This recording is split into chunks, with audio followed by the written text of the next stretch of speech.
Alright everyone, the world right now is fixated on coronavirus because there's a lot of cases and it's hit multiple countries, but there is still an Ebola epidemic in Central Africa to worry about, and it is not yet contained. The number of new cases is definitely down, but there was new news the other day that the rebels there are rebel groups wandering around in this part of the nation of Congo. And they decided to kill dozens of people. They massacred a group of individuals right in the Ebola zone. And this is why the Ebola epidemic there continues, because of instability. And this is really a problem with disease in general. If you get any form of cultural or political instability helps to promulgate disease. Like the Spanish flu is the result of trench warfare in the First World War, and a lot of people don't know this. If you look at modern disease, if you look at polio, for example, polio had been pretty much wiped out, and then instability in Pakistan and other parts of the world, I think Syria briefly, brought it back to some degree.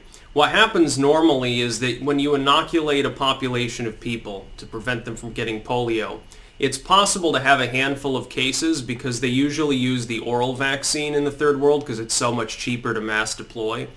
The unfortunate part is that once in a while one of those doses actually gives the person polio. Now it's a different strain of polio than the one they're fighting. But by and large it hasn't been a big problem. The problem does arise when you give people those doses and then the area gets bombed out and somebody gets sick from polio and they're no longer in your camp. They're wandering out around in the wilderness or they've disappeared into an urban population. It can be a problem. It can be a problem trying to get militants, rebels of various kinds to come in and submit to get vaccinated. It can be difficult. Usually what's happened is that in the Congo, especially these medical communities, in order to stave off attack, they're being guarded by soldiers. The problem is the Congolese rebels want to kill those soldiers, and so there have been attacks because of that, number one. Number two, they're going to be more reluctant to come in for treatment if they've got Ebola among their ranks because they get killed. They get thrown in prison if they do recover, and they don't want to risk that. So it's become a spicy situation for the people over there.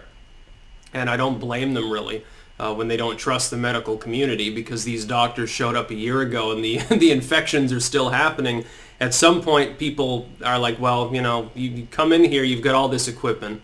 You've got this space age equipment. We're in a dirt floored hut and you're dragging in $1 million machines to treat people, and yet the infections are still there. I can imagine that it's a little bit mysterious to people at some point. And there's a lot of mistrust that goes along in some of these communities if you have sectarian violence, which can be a problem too.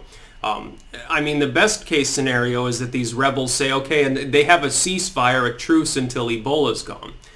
The problem is, let's say they did that. Let's say they have a truce, Ebola gets wiped out, medical staff leave. They'll go back to fighting and it'll happen all over again. And we've seen this happen as well. This area of the world, I believe, has had simmering civil war now since the 1980s or thereabouts, if I remember correctly. I'm not exactly an expert on the political history of Central Africa, but I'm pretty sure that area has been unstable for a while, and this isn't the first time you've had a major Ebola epidemic there. Most people don't even know there's an epidemic right now going on. They're so fixated on coronavirus they never thought about it. I was reporting on this Ebola epidemic many months ago, and people acted surprised when I made my first video about it because they're like, oh, Ebola's there? I didn't know. Fox and CNN aren't talking about it because that's in a remote location in impoverished Central Africa and has a lower death toll. It's killing smaller numbers of people over a very long span of time, but a lot of people have died of it. And the death toll from Ebola tends to be about 50-50. If you catch Ebola, it will rack your vascular system. Some people literally end up sweating blood, and then they end up with secondary disease the rest of their life because it ruins their immune system. It's sort of like with the plague of Justinian.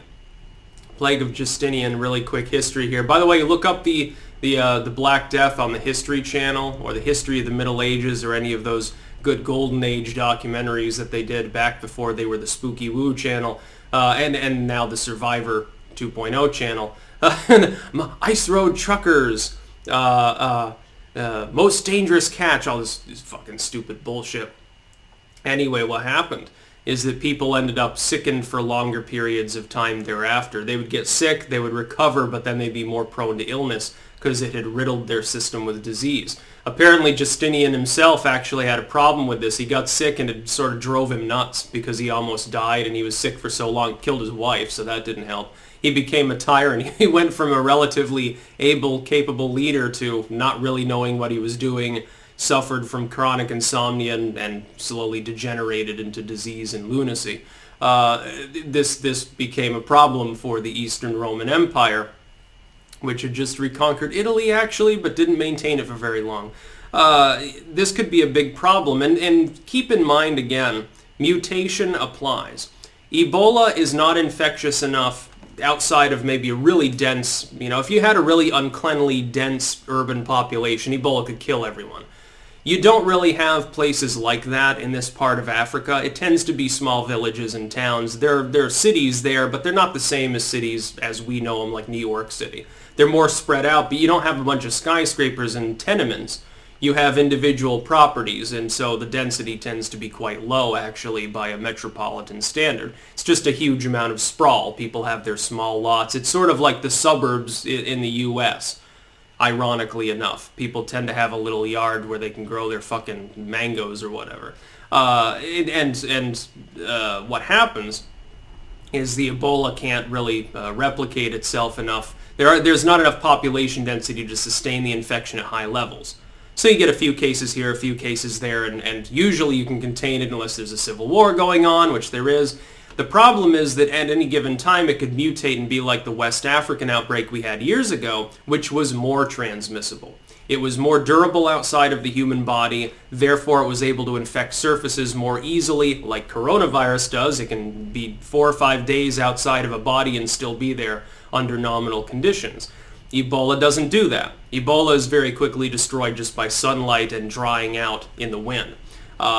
If that were not the case, though, you could see the number of cases escalate, especially in an area like Butembo. It's already hit large cities there.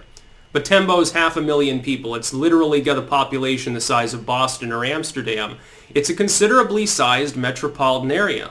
It's even got paved roads and street lights, which, in that part of the world tends to be scarce, at least on its main streets. It could be a disaster waiting to happen, but again, most people don't even know it's there. This is why basic preparations should always be at hand, because you never know when things might go wrong. It's not a sense of fear and panic that should drive that. It's wise to do so. That's about all. Peace out.